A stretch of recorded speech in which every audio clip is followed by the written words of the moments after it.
On August 24th, 1814, during the War of 1812, was the burning of the White House, a scene ahead of us.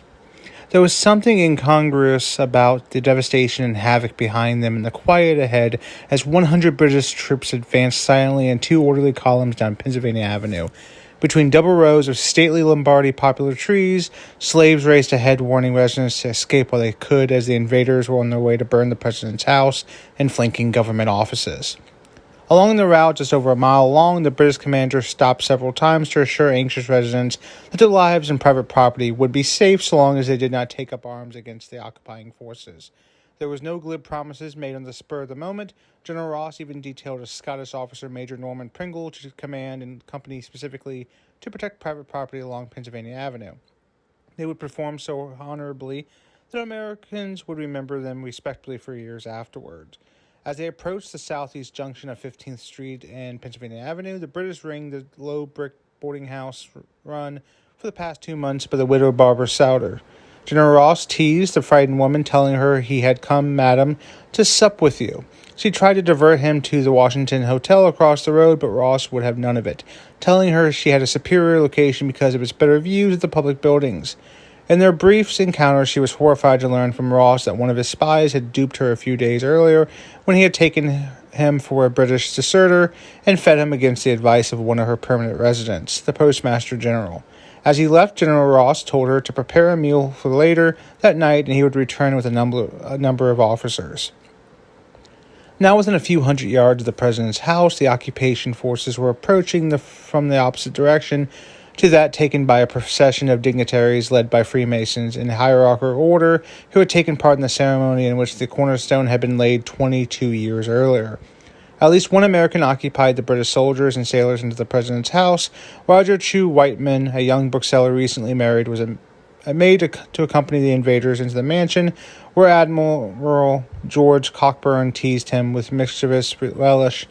When Cockburn told him to select a memento of the visit, Whiteman chose an item of value only to be told by the Admiral that everything of value would be destroyed and that he must instead select a worthless souvenir. The Vanders were tired, thirsty, and famished. It was almost midnight, and the end of an exhausting day that had begun with a 7-hour forced march from near Upper Marlborough through miles of woods, thickets, brush until they reached Bladensburg, where they had fought a running battle with Americans in the heat so fierce that 18 invaders dropped dead from exhaustion. And they had marched another 6 miles to Washington. Now they were inside the president's house. They feasted inelegantly on food and wine prepared for a table of 40 military and cabinet officers expected for dinner by Dolly Madison. One of the Britons toasted the health of the Prince Regent. Another raised his glass to the success of His Majesty's land and naval forces. Then they drank to peace with America and down with Madison. Someone found one of James Madison's tri-cornered hats and raised it up by the tip of his bayonet, declaring that if they could not capture the little president, they would parade his hat in England.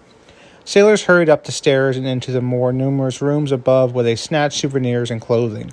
But already there were signs of looting by local thieves who had broken in earlier. Drawers were opened and their contents strewn around haphazardly. Whatever was not carried off by the British would perish in the fire. Only 2 objects of art that were in the president's house before the conflagration of August of 1814 remain in the White House today. One is Gilbert Stuart's full-length portrait of George Washington, which now hangs in the East Room. The other is a small wooden medicine chest in the downstairs map room. Both were taken out of the mansion in dramatic circumstances before the British burned the building. Dolly Madison, one of the most beloved women ever to occupy the White House, had displayed a courage rare among Washington's residents. She stayed on in the president's house even after her guard of 100 military men had fled. The president's wife refused to be brushed even after a horseman galloped down Pennsylvania Avenue, warning all to flee because the British Army had routed American forces at Bladensburg about 6 miles northeast of Washington. She insisted on staying to save the portrait of the first president, which then hung on the west wall of the large dining room. It had been acquired by the federal government as a state portrait for the president's house in 1800 at a cost of $800.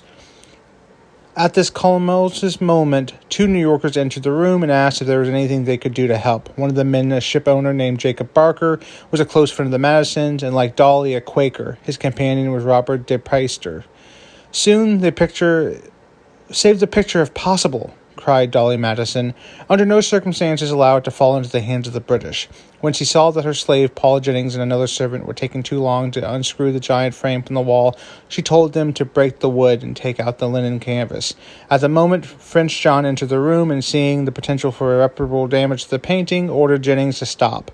According to traditional accounts, with Dolly's approval, he took out a penknife and cut the heavyweight English trill fabric from its frame. French John gave the canvas to Barker, who started to roll it up until stopped by the Frenchman for fear the paint would crack.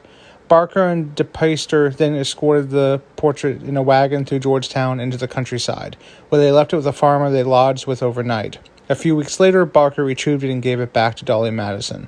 The medicine chest, small enough to be carried off in one hand, was returned to the White House 125 years later in 1939 by Archibald Keynes, a Canadian who wrote a cover letter to President Franklin D. Roosevelt that it was looted or pillaged from the White House by my grandfather, who was a paymaster of the devastation of the boats that sailed up the Patuxent at that time.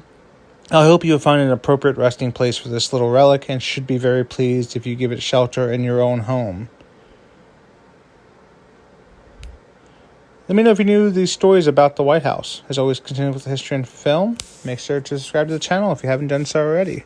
For more interesting facts about Washington, about famous graves, true crime, filming locations, haunted locations, historic locations, theme parks, and so much more.